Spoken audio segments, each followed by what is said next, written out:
Hello दोस्तों, मेरे इस नए वीडियो में आपका स्वागत है। आज मैं एक बार फिर से आप लोगों के लिए लेके आ गई हूँ आरआरबी एनटीपीसी 2024 के लिए सेशन, और वो भी इम्पॉर्टेंट प्रश्नों का कलेक्शन। जानेंगे विस्तार से इसका सॉल्यूशन आसान भाषा में। तो चलिए देखते हैं आज का पहला प्रश्न। और ये अभी आपका लेक्चर नंबर 3 ही है, तो 2 क्लास और हो चुके हैं, उस वीडियो को भी जाके आप लोग देख लीजिएगा। तो कौन इनमें से कौन विद्युत चुंबकीय तरंग नहीं है पूछा गया है। तो ऑप्शन देखते हैं। ऑप्शन ए है एक्सरे, तो ये विद्युत चुंबकीय तरंग है।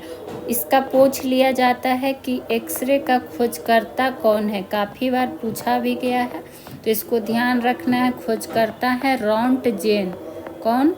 तो रॉन्टजेन।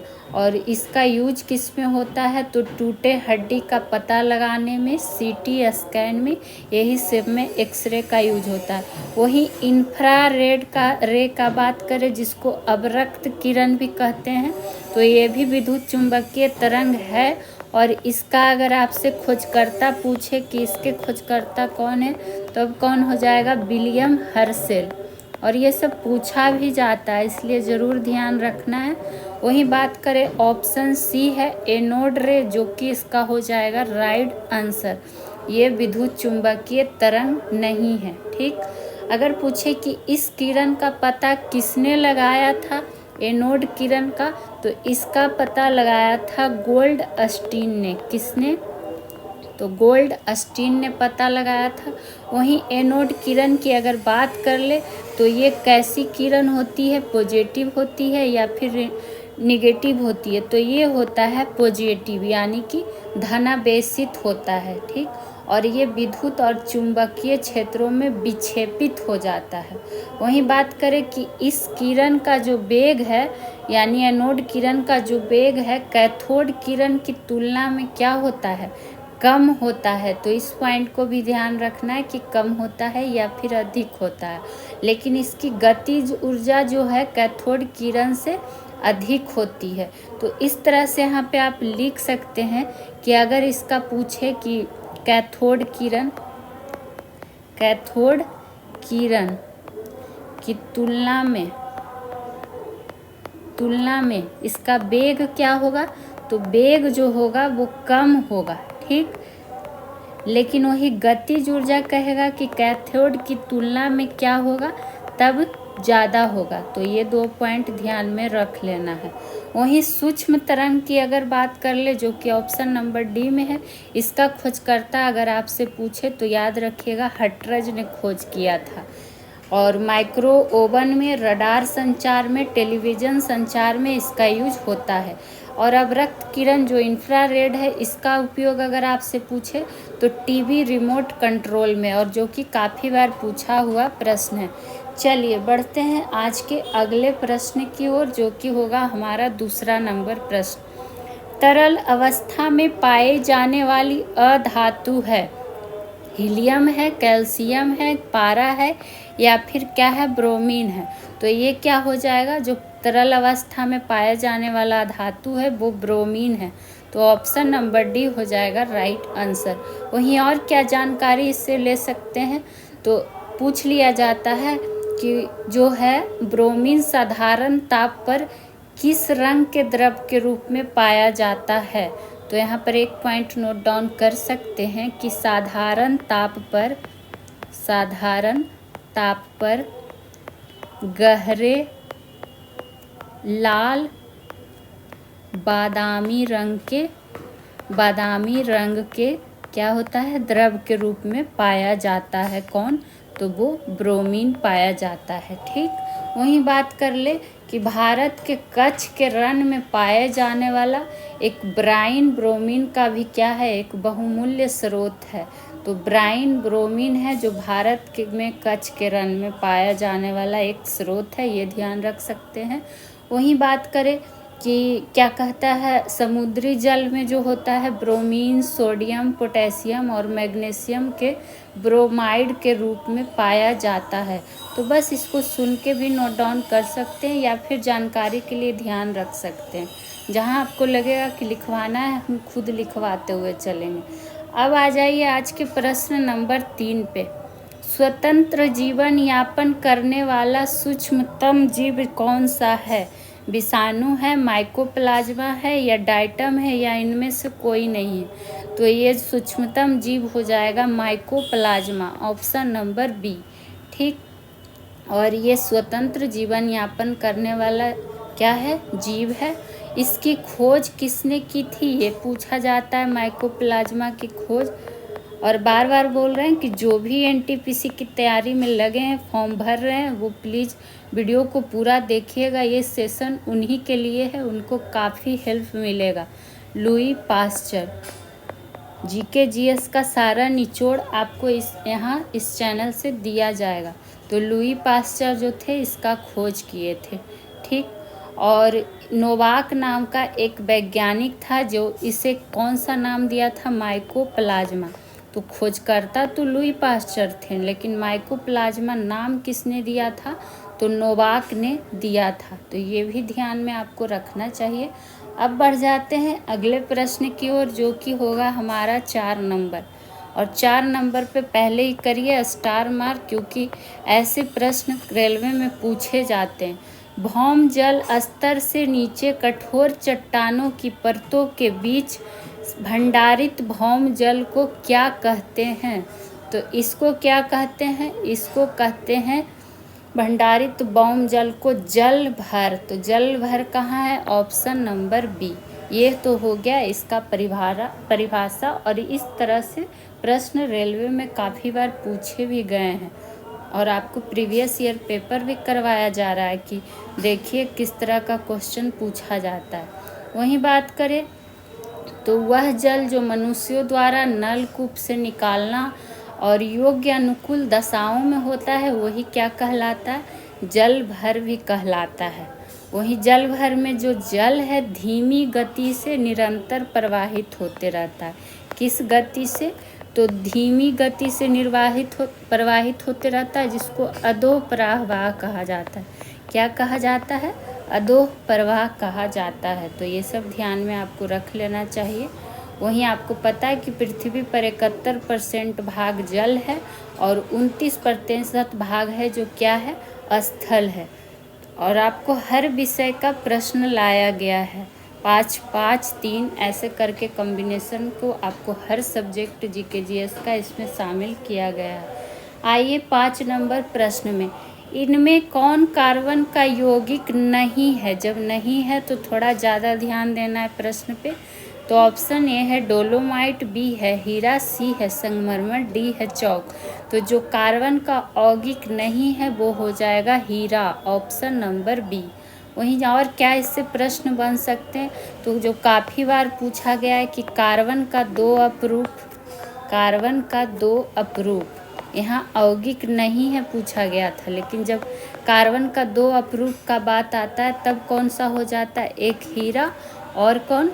एक ग्रेफाइट। तो ये दोनों को ध्यान में रख लेना है। वहीं बात करें, हीरा जो होता है ताप एवं विद्युत का कुचालक होता है। क्या होता है?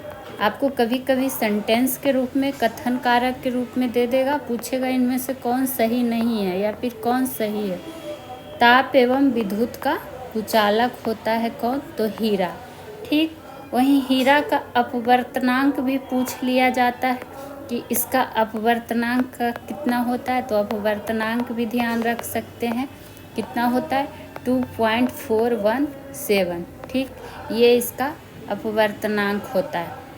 वहीं बात करें कि जो ग्रेफाइट का आपेक्षिक घनत्व भी पूछा जाता है। ग्रेफाइट का आपेक्षिक घनत्व पूछ लिया जाता है। आपेक्षिक घनत्व जो कि कितना होता है? 2.2 होता है। ठीक, और आपको पता है कि चूना पत्थर से संगमरमर का निर्माण होता है। और वही बात करें ग्रेफाइट का, तो ये विद्युत का सुचालक होता है, और हीरा होता है जो कुचालक होता है, लेकिन ये विद्युत का सुचालक होता है। कभी कभी दोनों में अंतर भी करने के लिए पूछ दिया जाता है। अब आ जाइए अगले प्रश्न की ओर, जो कि होगा हमारा 6ठा नंबर प्रश्न। और आगे बढ़ने से पहले आप लोग से कहना चाहेंगे कि अगर वीडियो आपको पसंद आए तो प्लीज़ सब्सक्राइब करना मत भूलिए और जितना हो सके वीडियो को लाइक शेयर भी कीजिए। चार्टिस्ट आंदोलन कहाँ हुआ था? तो चार्टिस्ट आंदोलन हुआ था कहाँ? ब्रिटेन में। तो ऑप्शन नंबर ए हो जाएगा राइट आंसर। आप देख रहे होंगे इसके पहले आपको सिर्फ साइंस का पेपर क्वेश्चन मिल रहा था, अब आपको हिस्ट्री का मिलेगा। तो चार्टिस्ट आंदोलन ब्रिटेन में हुआ था, लेकिन कब हुआ था? तो 1838 में हुआ था, ये भी ध्यान रखना है। वही बात करें चार्टिस्ट आंदोलन जो है किसके द्वारा किया गया था? तो मजदूरों के द्वारा किया गया था, मजदूरों द्वारा किया गया था। अब इसका उद्देश्य क्या था इस आंदोलन का? तो वयस्क मताधिकार प्राप्त करना था। अगर आपसे उद्देश्य पूछ दे, चूँकि रेलवे में लंबे सेंटेंस में भी क्वेश्चन पूछे जाते हैं, इसीलिए आपको बताया जा रहा है वयस्क मताधिकार प्राप्त करना। हर संडे को आपको क्वेश्चन भी कराया जा रहा है, जो कि पूछा हुआ प्रश्न है बीपीएससी नहीं, आरआरबी एनटीपीसी में, और उसका क्वेश्चन कराया जा रहा है, तो आप लोग देखिए ज़रूर। वहीं वयस्क मताधिकार की बात करें तो 1928 में है, जो ब्रिटेन में क्या हुआ, दिया गया, और वही हुआ, इसी के चलते तो आंदोलन हुआ था, ये क्या, चार्टिस्ट आंदोलन। चलिए बढ़ते हैं अगले प्रश्न की ओर, जो कि है हमारा 7वां नंबर। हिंद स्वराज किसकी पुस्तक है? संत विनोबा की, महात्मा गांधी की, जवाहरलाल नेहरू की, या फिर प्रेमचंद की? तो हिंद स्वराज जो पुस्तक है वो महात्मा गांधी जी की पुस्तक है। तो ऑप्शन नंबर बी हो जाएगा राइट आंसर। ठीक, वही बात करें तो ये महात्मा गांधी द्वारा रचित पुस्तक तो है ही, जिसकी रचना गुजराती भाषा में हुई थी। तो ये भी पूछ सकता है कि मूल रचना किस भाषा में हुई थी? तो गुजराती भाषा में 1909 में हुई थी। ठीक, और क्या कहता है, गांधी जी ने इस पुस्तक को अपनी किस यात्रा के दौरान लिखा था, ये पूछा जाता है। तो इन्होंने क्या किया था, अपनी यात्रा कहाँ, इंग्लैंड से दक्षिण अफ्रीका के दौरान इन्होंने पानी की जहाज़ में ही ये बुक लिखा था। पानी की जहाज़ में इस पुस्तक को क्या किया था, महात्मा गांधी जी ने लिखा था। तो कभी कभी आपसे यात्रा भी पूछ लिया जाता। और यह इंडियन ओपिनियन में सबसे पहले प्रकाशित हुआ, जिसको भारत में अंग्रेज यह कहते हुए प्रतिबंधित कर दिया कि इसमें राजद्रोह घोषित सामग्री है। इस पुस्तक के बारे में यही कह के प्रतिबंधित कर दिया था अंग्रेज लोग। अब आ जाइए 8वें प्रश्न की ओर। गवर्नर जनरल लॉर्ड डलहौजी ने किस साम्राज्य को चेरी नाम दिया था? तो जो चेरी नाम दिया था, इसने अवध राज्य को दिया था। तो ऑप्शन नंबर ए हो जाएगा राइट आंसर। वहीं बात करें 1856 में अवध राज्य का विलय कुशासन का आरोप लगाकर कर दिया गया था। तो ये भी पूछा जाता है कि कब अवध राज्य का विलय कुशासन का आरोप लगाकर कर दिया गया था? तो 1856 में। ठीक, वही अवध राज्य का विलय लिख दीजिए इसमें, अवध राज्य का विलय कुशासन का आरोप लगाकर कर दिया गया था। वहीं जो डलहौजी था गवर्नर जनरल, इसका अगर आपसे कार्यकाल पूछ दे कि भारतीय गवर्नर जनरल के रूप में कब से कब तक, तो 1848 से लेके 56 तक ये रहा था। और डलहौजी ने ही क्या क्या था, पंजाब का विलय भारतीय ब्रिटिश साम्राज्य में भी कर लिया था 1849 में। और इसी के समय द्वितीय आंग्ल बर्मा युद्ध भी हुआ था। द्वितीय आंग्ल बर्मा युद्ध भी लॉर्ड डलहौजी के समय में हुआ था।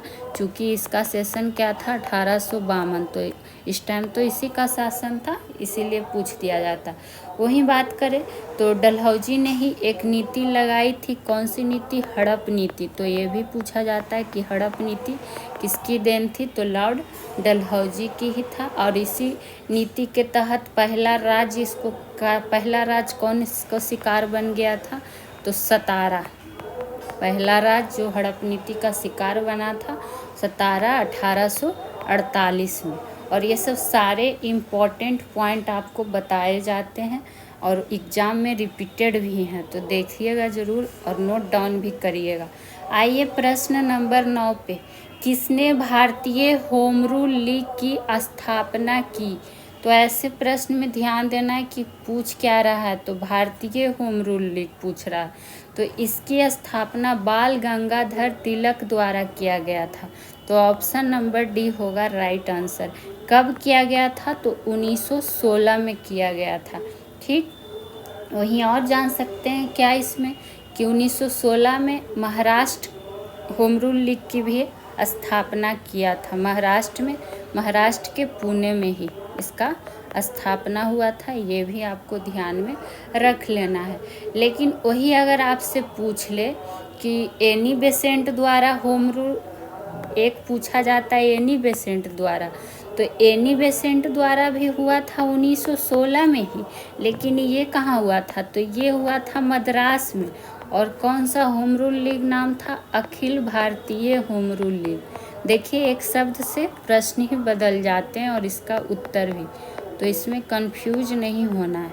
जब Akhil Bharatiya home rule league कि पूछे तो एनी बेसेंट हो जाएगी 1916 में, और कहाँ? तो मद्रास में। और इसी लीग आंदोलन में एनी बेसेंट ने कौन सा पुस्तक, जो काफ़ी इनका पत्रिका फेमस हुआ था, एक न्यू इंडिया, न्यू इंडिया, और एक याद रख सकते हैं कॉमन बिल, कॉमन बिल, ये ध्यान में रख सकते हैं। ठीक है, मतलब इसमें प्रचार प्रसार पूरा किया गया था।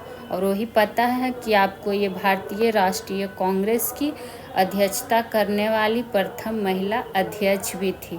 वहीं अगर कह दे कि भारत में होम रूल आंदोलन का जनक किसे कहा जाता है, तो एक पॉइंट यहाँ पर ये नोट डाउन कर सकते हैं कि भारत में होम रूल आंदोलन का जनक, अगर जनक पूछेगा तब कौन हो जाएगा? तब एनी बेसेंट। देखिए जो आपको इससे रिलेटेड पॉइंट बताया जाता है ना, वो ही आपके लिए इम्पोर्टेंट ज़्यादा होता है। तो इसको आप लोग नोट डाउन ज़रूर करिए, आपको रिवीजन में आसानी होगा। अब आ जाइए आज के प्रश्न नंबर 10 पे। 1816 में सुगौली की संधि अंग्रेज एवं किसके बीच हस्ताक्षरित हुई थी? तो जो सुगौली की संधि हुई थी अंग्रेज और गोरखा के बीच, तो कहाँ है गोरखा? ऑप्शन नंबर बी हो जाएगा। और इसका वर्ष भी आपको ध्यान में रख लेना है कि 1816। और ये गोरखा किधर से? नेपाल से, ये भी ध्यान रखना है। और नेपाल की ओर से इस पर राजगुरु गजराज मिश्र ने हस्ताक्षर किया था। हस्ताक्षर नेपाल की तरफ से किसने किया था? तो राजगुरु गजराज मिश्र ने, नाम ध्यान में रख सकते हैं। क्या पता क्या पूछ दे, तो इसलिए सारा जानकारी लेके चलना चाहिए कि इससे और कितने प्रश्न बन सकते हैं, क्या क्या पूछ सकता है। यही इसी संधि के द्वारा नेपाल का कुछ क्षेत्र है जो ब्रिटिश भारत में क्या कर दिया गया था? मिला लिया गया था।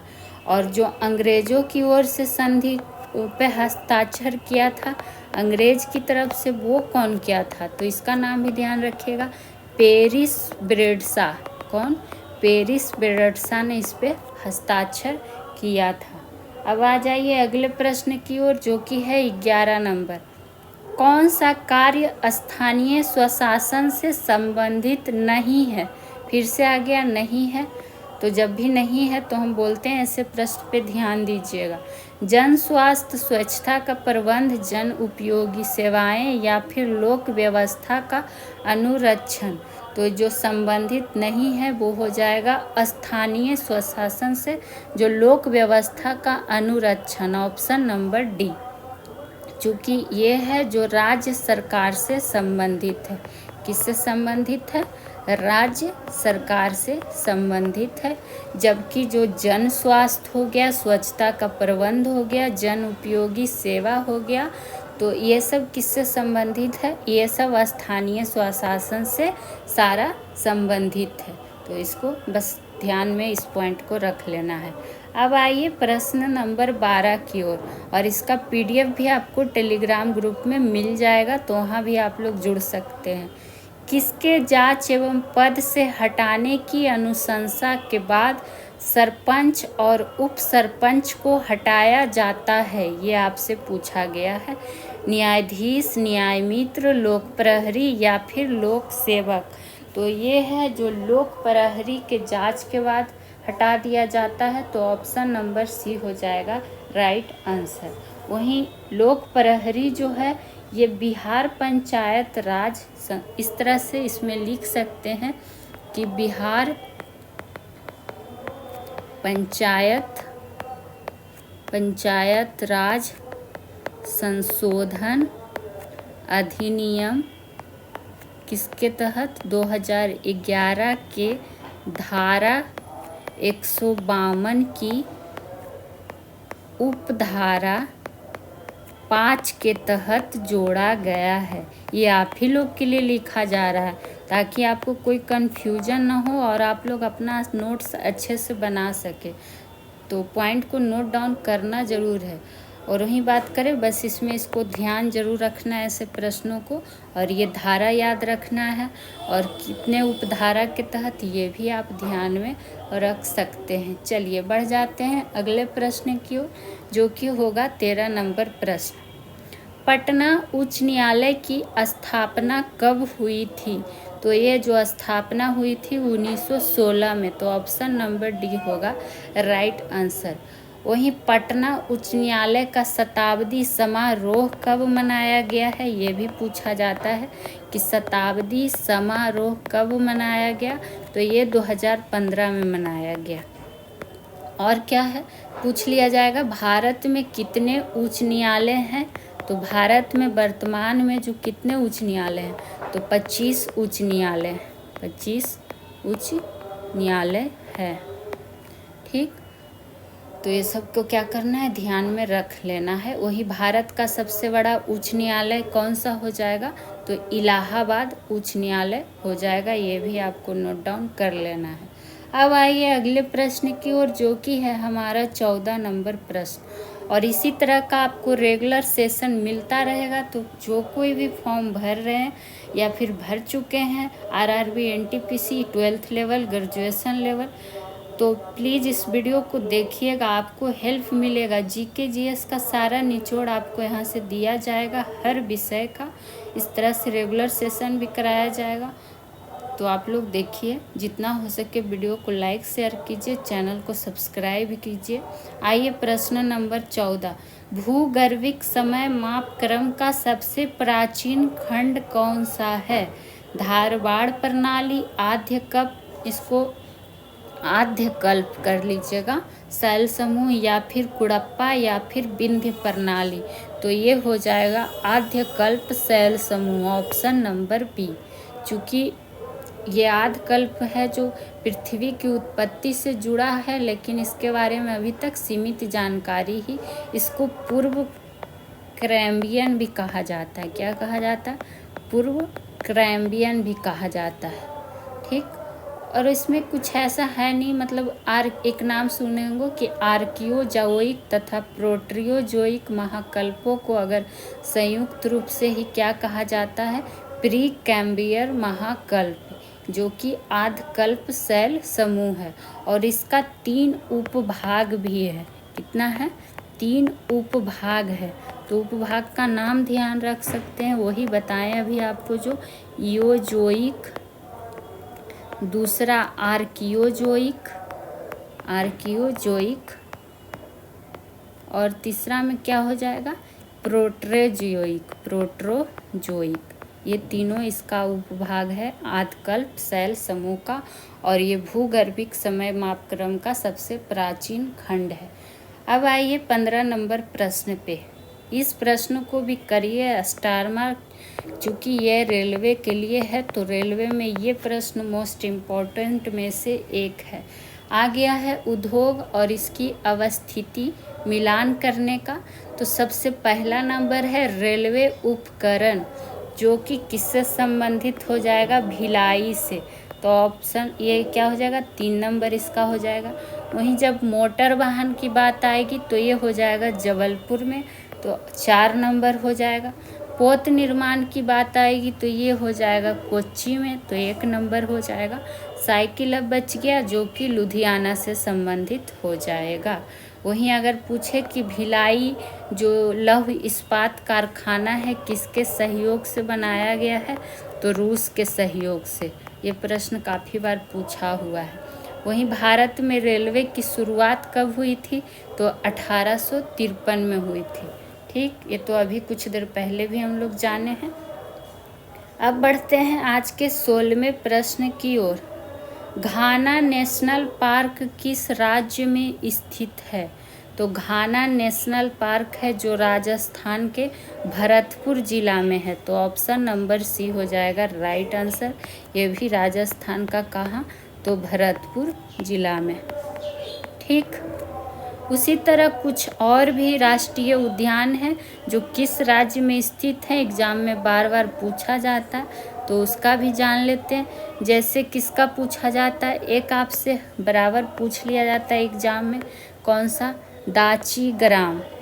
कौन ग्राम, दाची ग्राम राष्ट्रीय उद्यान कहाँ है, तो ये आपका है जम्मू कश्मीर में। ठीक, उसी तरह आपसे पूछ लिया जाता है इराविकुलम। इराविकुलम ये कहाँ है, तो ये है केरल में। और किसका पूछा जाता है, और एक आपसे बराबर पूछा जाता है भीतरकनिका राष्ट्रीय उद्यान। आप लोग जो भी प्रीवियस ईयर सेट बनाते होंगे उनको पता होगा कि ऐसे प्रश्न आते हैं। तो भीतरकनिका कहाँ हो जाएगा, उड़ीसा में। और एक पूछा जाता है बांदीपुर, और ये अभी करंट अफेयर की दृष्टि से भी चर्चा में रहा है, तो बांदीपुर का जरूर ध्यान रखिएगा, कर्नाटक में। चलिए अब बढ़ते हैं अगले प्रश्न की ओर, जो कि होगा हमारा 17 number. Land of golden pagoda किसे कहते हैं या किसे उपनाम दिया जाता है, तो ये दिया जाता है किसको, म्यांमार को, तो ऑप्शन नंबर ए हो जाएगा राइट आंसर। उसी तरह से कुछ और है जो पूछा जाता है एग्जाम में बराबर। जैसे आपसे पूछ देगा कीवी का देश, किसका देश, कीवी का देश, तो ध्यान रखिएगा ये न्यूजीलैंड को कहा जाता है। और क्या पूछ लिया जाता है, ड्रैगन का देश, ड्रैगन का देश, तो ये कहा जाता है चीन को कहा जाता है ड्रैगन का देश। कंगारू का देश, ये सब पूछता है प्रश्न और बार बार रिपीट करता है किसी न किसी एग्जाम में, तो 1 नंबर अगर इससे आ जाए तो क्या दिक्कत है। तो कंगारू का देश किसको कहा जाता है, ऑस्ट्रेलिया को। ठीक, उसी तरह ऑस्ट्रेलिया को एक और कहा जाता है प्यासी भूमि का देश। प्यासी भूमि का देश भी ऑस्ट्रेलिया को ही कहा जाता है। काला महादेश किसको कहा जाता है, तो अफ्रीका को कहा जाता है। और तो आपको पहले भी बहुत बार हम बता चुके हैं ये सब पॉइंट। प्लेग्राउंड ऑफ यूरोप किसको कहा जाता है, तो बेल्जियम को कहा जाता है। चलिए अब बढ़ते हैं आज के 18 नंबर प्रश्न की ओर। और आपको प्लीज़ अगर अच्छा लगे वीडियो तब लाइक शेयर ज़रूर करें, बस आप लोग से सपोर्ट चाहिए। बाकी जितना आप लोग के लिए अच्छा कंटेंट हो सकता है हम आपको देते रहेंगे। मुंगेर के बढ़ैया ताल विरोध का क्या उद्देश्य था, ये आपसे पूछा गया।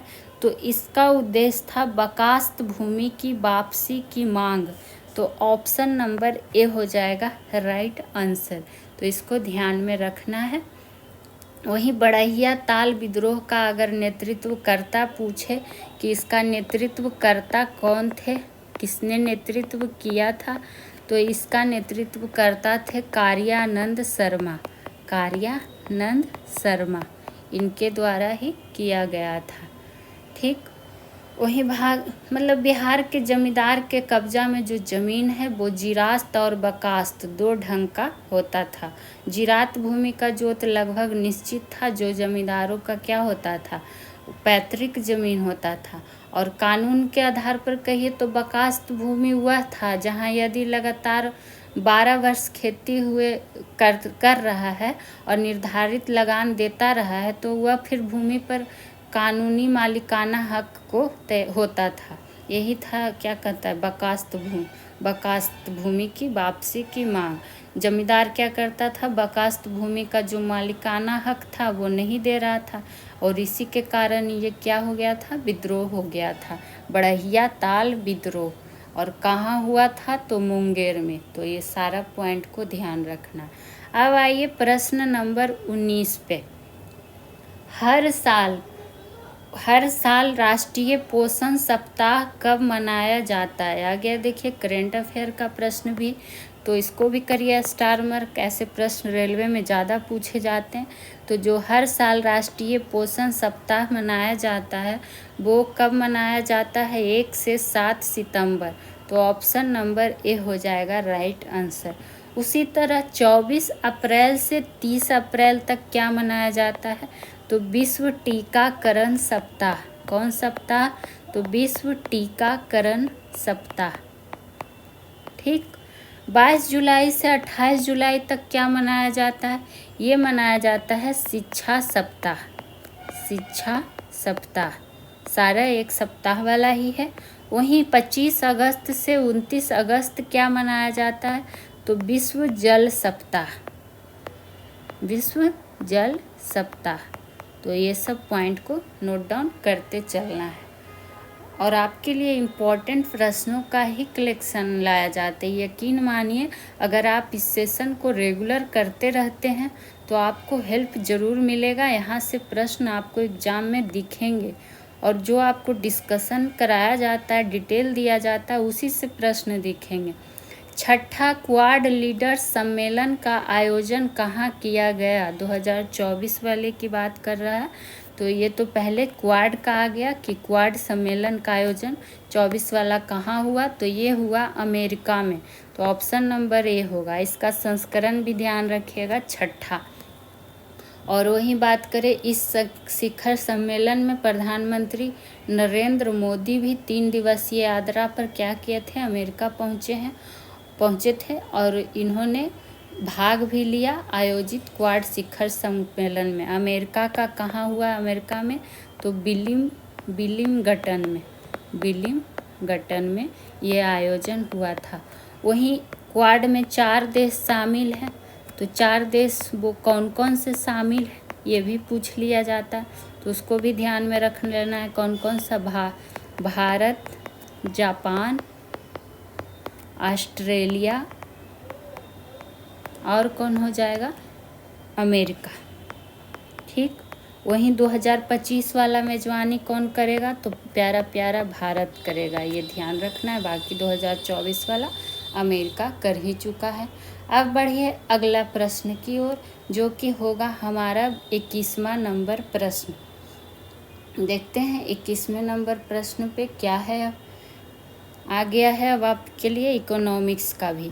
मुद्रास्फीति का अनुकूल प्रभाव किस पे पड़ता है? उपभोक्ता पे, ऋणी पर, ऋणदाता पर, या फिर श्रमिक वर्ग पर? तो देखिए, मुद्रास्फीति कब उत्पन्न होगा? तो जब मांग और आपूर्ति में क्या हो जाता है? असंतुलन पैदा हो जाता है। यानी कि जब वस्तु और सेवा दोनों का कीमत बढ़ जाएगा, तो यही कीमत में इस वृद्धि को ही क्या कहा जाता है? मुद्रास्फीति कहा जाता है। तो इसका जो अनुकूल प्रभाव है वो जाहिर सी बात है किस पे पड़ेगा? ऋणी पे पड़ेगा। तो ऑप्शन नंबर बी हो जाएगा राइट आंसर। ठीक। तो बस इसको इस तरह से ध्यान रखना। और वही मुद्रास्फीति है जो मुख्यतः 2 कारण से होता है, एक मांग जनित कारक और एक लागत जनित कारक। मतलब कि अगर मांग बढ़ा तो वस्तु की कीमत में वृद्धि होगा, तो वो मांग जनित मुद्रास्फीति हो गया। तो इसी तरह और लागत जनित कब होगा? कि अगर उत्पादन के कारक में मतलब क्या हुआ, लागत में वृद्धि से वस्तु के कीमत में वृद्धि होता है, तो वह लागत जनक हो जाता है। तो 2 तरह से होता है, ये भी ध्यान रखना है कि 2 तरह से 2 कारण से होता है मुद्रास्फीति। एक होता है मांग जनित और दूसरा होता है लागत जनित। तो इसका परिभाषा नहीं लिखना है, हम आपको समझाने के लिए उतना बोल भी दिए। चलिए अब आ जाइए अगले प्रश्न की ओर। देखते हैं हमारा अगला प्रश्न क्या है। 22 नंबर। उड़ीसा राज्य बिहार से कब पृथक और नया प्रांत बनाया गया? तो ये जब बनाया गया कब, तो पहले तो देखिए आपको पता होगा कि 1 अप्रैल 1912 को, 1 अप्रैल 1912 डेट लिखा हुआ है ही इसमें, को विधिवत बिहार उड़ीसा प्रांत बनाया गया था। क्या बनाया गया था? बिहार उड़ीसा प्रांत बनाया गया था। लेकिन यही जब अलग कब हो गया? जाके 1936 में। तो ऑप्शन नंबर सी हो जाएगा, यानी कि 1936 में बिहार से अलग उड़ीसा को एक नया राज्य बनाया गया। और क्या कहता है 2001 पूछा जाता है 2000 का कि बिहार से कौन अलग हुआ था? तो झारखंड। इसका डेट भी पूछा जाता है, तो 15 नवंबर 2000 को झारखंड बिहार से क्या हुआ था? अलग हो गया था। झारखंड राज्य का निर्माण किया गया था। चलिए अब बढ़ जाते हैं आज के 23वें नंबर प्रश्न की ओर। वास्तविक आय या फिर जनसंख्या किसके बराबर होगी? तो ये जो बराबर होगी प्रति व्यक्ति के वास्तविक आय के बराबर होगी। तो ऑप्शन नंबर सी हो जाएगा राइट आंसर। तो चूँकि होता क्या है कि साधन लागत पर जो राष्ट्रीय आय है उसको देश का कुल जनसंख्या से भाग देने पर प्रति व्यक्ति आय प्राप्त हो जाता है। ठीक, और यही प्रश्न था कि वास्तविक आय क्या होता है? तो प्रति व्यक्ति वास्तविक आय होता है जो कि जनसंख्या होगी। तो ये सब बस इसमें क्वेश्चन आंसर ही ध्यान रखना है, जहाँ आपको लगता है कि डिटेल और देना चाहिए हम खुद देते हैं। अब आइए प्रश्न नंबर 24 पर। लेकिन 24 पे जाने से पहले यहाँ आपको पता है कि एक नियम है कि आपको कमेंट सेक्शन में 3 प्रश्न का जवाब देना रहता है, जो आपसे यहाँ क्वेश्चन पूछा जाता है। तो आज के लिए 3 प्रश्न आपके लिए क्या है अभी बताते हैं आप लोग को। इस क्वेश्चन का आंसर आप लोग को देना है कमेंट सेक्शन में। पहला प्रश्न है आज का आपके लिए कि पहली बार भारत में रेल कब चली? ये तो आप लोग जवाब दे ही देंगे क्योंकि आज ही हम आप लोग को पढ़ा चुके हैं। तो जवाब सारे लोग दिया कीजिए।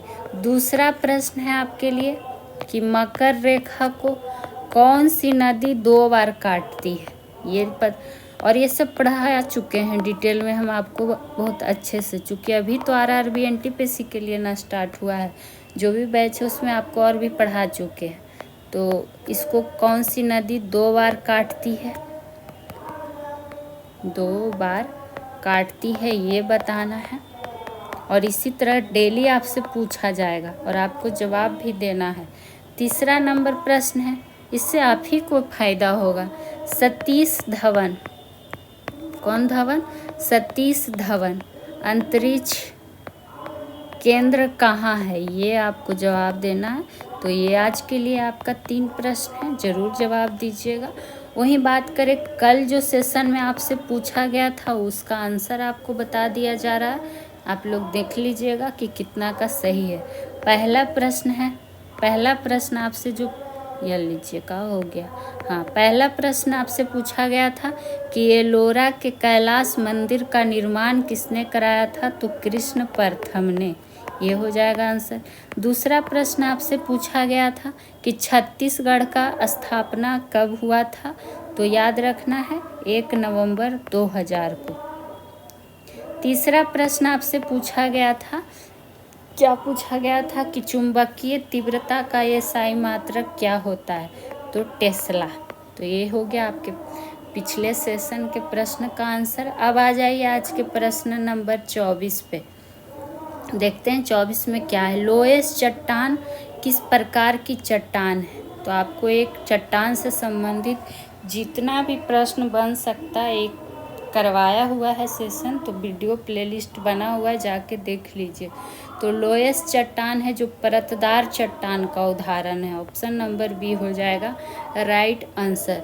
लोएस्ट शब्द का इस्तेमाल कब किया गया था? राइन नदी में, नारायण नदी घाटी में बने मिट्टी के जमाव के लिए ही पहली बार लोएस्ट शब्द का इस्तेमाल किया था।